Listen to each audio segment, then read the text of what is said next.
মিশকার ডেরা থেকে পালিয়ে আশ্রমে গিয়েই আচমকা সূর্যের সাথে দেখা হয়ে গেল দীপার।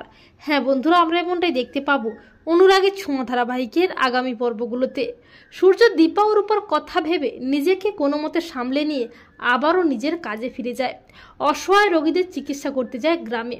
অপরদিকে মিশকা দীপাকে বন্দি করে রাখলেও দীপার জ্ঞান ফিরে আসে। দীপা কোনো ক্রমে নিজেকে মুক্ত করে, কিন্তু মিশকার সেই টাকা দেওয়া বৃদ্ধা মহিলাটি আবারও দীপাকে অজ্ঞান করে দেওয়ার চেষ্টা করে, কিন্তু দীপা কায়দা করে সেই মহিলাকেই অজ্ঞান করে দেয়। এরপর দীপা বেরিয়ে আসার চেষ্টা করে, কিন্তু বাইরে থেকে দরজা বন্ধ থাকায় দীপা কি করবে কিছুই বুঝতে পারে না।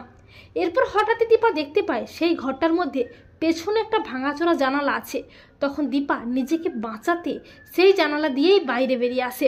দীপা প্রাণপণে ছুটতে থাকে। অপরদিকে সূর্য রোগী দেখতে সেই গ্রামের আশ্রমেই যায়। আর দীপা মনে মনে ভাবে, আমি এখন কোথায় যাব? দীপা বলে, এই গ্রামেই তো সেই আশ্রমটা আছে, আমি সেখানেই যাব। এই বলে দীপা তড়িঘড়ি করে ছুটে যায় সেই আশ্রমে। দীপা পৌঁছে যায় সেই আশ্রমে, আর সেখানে গিয়ে হঠাৎই সূর্যকে দেখতে পায় দীপা। সূর্য ও দীপাকে দেখে অবাক হয়ে যায়। সূর্য বলে, দীপা? তখন দীপা কাঁদতে কাঁদতে সূর্যকে জড়িয়ে ধরে আর বলে, ডাক্তারবাবু, মা বিপদে আছেন।